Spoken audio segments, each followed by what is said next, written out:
Kids Tamil. A rock on the road. சாலையில் பாறை. ஒரு ஊரில் ஒரு ராஜா இருந்தார். ஒரு நாள் அவருக்கு ஒரு யோசனை வந்துச்சு. நம்ம மக்கள் எல்லோருமே எப்படிப்பட்டவங்க? ஊர் சுத்தமாக இருக்கணும்னு நினைக்கிறாங்களா? சரி பார்ப்போம் அப்படின்னு நினச்சாரு. உடனே அவரோட வேலையாளுங்களை அனுப்பி ரோட்டில் ஒரு பாறையை வைக்க சொன்னார். அவங்களும் அந்த பாறையை வச்சாங்க.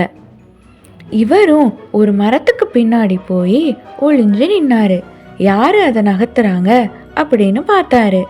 நிறைய பணக்காரர்கள், வணிகர்கள், செல்வந்தர்கள்னு நிறைய பேர் போனாங்க.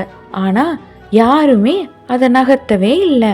அதுக்கு பதிலாக எல்லாருமே இந்த கல்லை யார் இங்கே வச்சாங்க, இதை தள்ளி வைக்கலையா, தள்ளி வைக்காம என்ன பண்ணுறாங்க அப்படின்னு எல்லாருமே திட்டிக்கிட்டே போனாங்க. கொஞ்ச நேரம் கழிச்சு ஒரு ஏழ்மையான மனிதர் நிறைய காய்கறிகளை சுமந்துக்கிட்டு வந்தார். அவர் அந்த பாறையை பார்த்து, யார் இந்த பாறையை இங்கே வச்சாங்க, இது இருந்தால் எப்படி எல்லாரும் போகிறது, சரி நம்மளே தள்ளி வைப்போம் அப்படின்னு நினச்சாரு. அவர் அந்த பாறையை தள்ளி தள்ளி ரொம்ப சோர்வாயிட்டாரு. ஆனாலும் தன்னோட தன்னம்பிக்கையை விடாம அந்த பாறையை நகர்த்தி சாலைக்கு அந்த பக்கமா போட்டுட்டாரு. அப்போ அந்த பாறை இருந்த இடத்துல ஒரு சின்ன பையும் ஒரு லெட்டரும் இருந்துச்சு. அது ராஜா எழுதின லெட்டர். இந்த பாறையை நகர்த்துறவனுக்கு இது சொந்தம் அப்படின்னு எழுதியிருந்தாரு. அதுல தங்க காசும் வைரமும் இருந்துச்சு.